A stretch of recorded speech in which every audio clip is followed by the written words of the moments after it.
नमस्कार साथियों, स्वागत है आपका हमारे YouTube चैनल में। साथियों, आज बात करेंगे इलाहाबाद हाई कोर्ट की वैकेंसी को लेकर। ग्रुप सी और ग्रुप डी की इसकी वैकेंसी आपको जो है इसका नोटिफिकेशन जल्द ही आपको देखने को मिलेगा, है ना। तो यदि आप 10वीं और 12वीं ग्रेजुएशन पास हैं तो तैयार हो जाइए साथियों। इस भर्ती में आवेदन से लेकर और परीक्षा तक बहुत कम समय मिलता है, इसलिए ये अपडेट जाननी बहुत ज़रूरी है। और नोटिफिकेशन आने का इंतज़ार किया तो बाजी हाथ से निकल जाएगी, है ना। इसके क्या होता है, इसमें देखो बहुत कम समय मिलता है और इसमें संभावित जो पद हैं वे कितने आने की उम्मीद है। तो यहाँ पर आप देखिए कि लगभग इसमें जो ये मैंने 4 पोस्ट लिखी हैं, लगभग इसके 3000 पद आपको देखने को मिलेंगे। ठीक है, तो ग्रुप सी में यानी कि जो जूनियर असिस्टेंट की जो जॉब होती है, इसमें 1000 प्लस पद आपको देखने को मिलेंगे साथियों।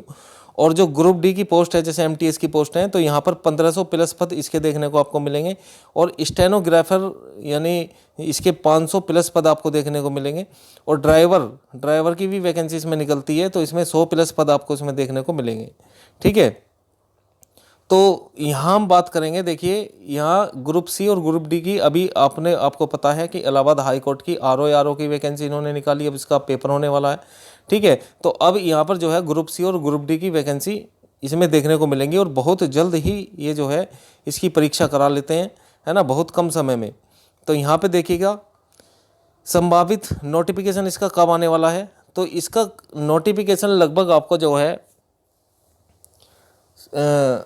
अक्टूबर या तो लास्ट में मिलेगा या नवंबर की स्टार्टिंग में आपको इसका जो नोटिफिकेशन है वो देखने को मिलेगा, है ना।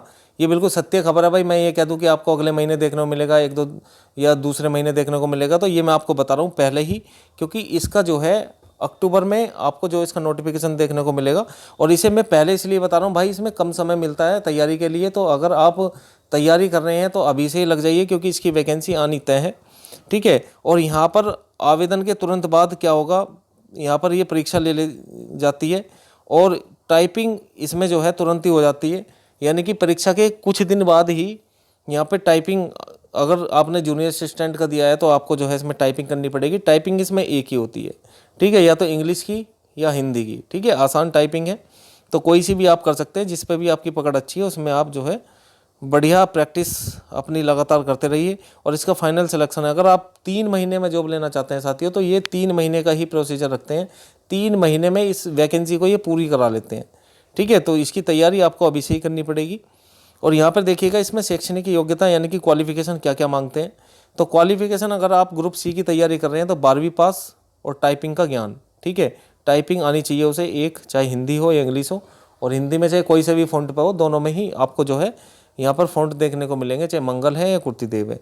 और यहाँ CCC अनिवार्य है भाई। ठीक है, तो जिसके पास में 12वीं पास है और CCC किया हुआ है तो ये ग्रुप सी की पोस्ट वो देख सकता है। स्टेनोग्राफर में ग्रेजुएशन चाहिए भाई।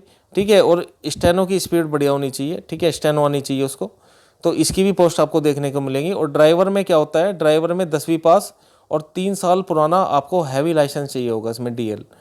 ठीक है, तो और इसमें एज भी थोड़ा कम लेते हैं, 18 से 35 साल इसमें लेते हैं। बाकी में सभी में, इन दोनों में आयु जो है 18 से 40 साल। ठीक है, तो यहाँ न्यूनतम आयु 18 वर्ष और अधिकतम अगर आपकी 40 वर्ष है तो आप इस फॉर्म के लिए एलिजिबल हैं, है ना, भर सकते हैं, आप जो है तैयारी कर सकते हैं। अगर आपके पास में CCC है तो CCC ग्रुप सी में मांगेंगे केवल, MTS में नहीं मांगेंगे, ड्राइवर में नहीं मांगते इनमें। ठीक है, तो इसमें मांगेंगे भाई, है ना, स्टेनो में भी मांगेंगे, तो इनमें मांगते हैं CCC। और इन्हीं में 18 से 40 एज है, बल्कि ड्राइवर में 18 से 35 एज आपको देखने को मिलेगी। और इसमें आरक्षण का भी प्रावधान है भाई, ये तो जनरल के लिए मैंने एज बताई है। ठीक है, अगर आप OBC में आते हैं तो OBC में आपको पता है कि यूपी में 5 साल का आरक्षण होता है, SC ST के लिए भी 5 साल का आरक्षण है। ठीक है, तो 5 साल आपको जो है आपके सर्टिफिकेट से और दे दी जाएगी। तो यहाँ पर देख लेते हैं। देखिए, टाइपिंग टेस्ट सिलेक्शन का जो असली टर्निंग पॉइंट है वो साथियों यही है।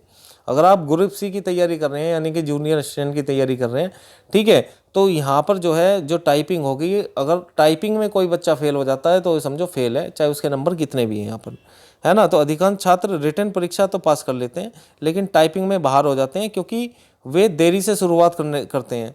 ठीक है, उन्हें लगता है कि भाई टाइपिंग में अभी समय मिलेगा या नोटिफिकेशन अभी आएगा बाद में, जब तैयारी को स्टार्ट करेंगे, तो वो काफ़ी फिर जो है उसमें पिछड़ जाता है मामला।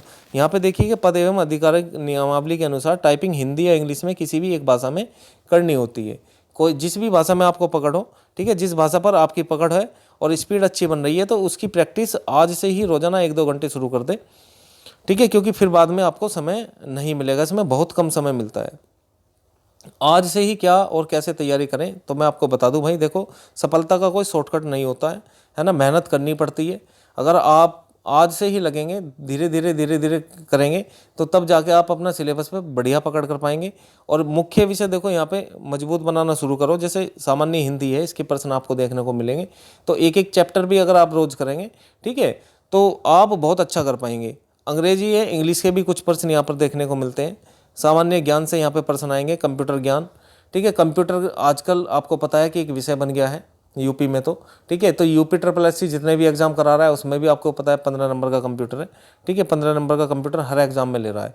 तो इसमें भी हो सकता है कि मतलब कुछ और चेंज हो जाए, जब भी नोटिफिकेशन आएगा तो ये अपने विषय के बारे में बताएंगे कि भाई हम जो है इसी सब्जेक्ट से क्वेश्चन पूछेंगे। हालांकि इसमें देखो हिंदी भी आती है, इंग्लिश भी क्वेश्चन पूछता है और GS भी, और कंप्यूटर के भी कुछ प्रश्न होते हैं, ठीक है। और बाकी मैं तो रीजनिंग पे तो आप जो है लगातार, मतलब अगर आप परीक्षा दे रहे हैं, एग्ज़ाम दे रहे हैं तो इस पे तो पकड़ होती है, तो धीरे धीरे इनकी सबकी प्रैक्टिस रखो, है ना, क्योंकि ये जो एग्ज़ाम है बहुत ही जल्द इसको करा लेते हैं। रोज़ाना सिलेबस के चैप्टर्स पूरे करने के साथ साथ में कीबोर्ड पर अपनी उंगलियों की स्पीड भी बढ़ाते रहें। देखो ये स्पीड बढ़ाने का खेल कोई महीने 15 दिन का नहीं है कि आप जो है स्पीड बहुत जल्दी से ग्रो कर लोगे। कोई नया बच्चा भी है, अगर वो अभी से ही सीखेगा तो वो सीख सकता है, कोई इतनी बड़ी बात नहीं है, ठीक है। धीरे धीरे आप जो है 1 घंटा प्रैक्टिस कर सकते हैं आप इस पर, 1 घंटा काफ़ी है अभी, ठीक है। तो 1 घंटा आप अपनी प्रैक्टिस कीजिए, और जिस पे आती है टाइपिंग तो कोई दिक्कत नहीं है, वो आधा घंटा कर सकता है, आधा घंटा करो। और यहाँ पर जो है टाइपिंग इतनी ज़्यादा हार्ड नहीं पूछता है, जैसे यूपी SSC आए हो गया भाई, आपको पता है जूनियर असिस्टेंट में, है ना, उसमें वहाँ पे दोनों टाइपिंग करनी पड़ती है, तो इसमें दोनों टाइपिंग नहीं है, आप जो है एक टाइपिंग करके भी इसमें जो है पास कर सकते हैं, ठीक है ना।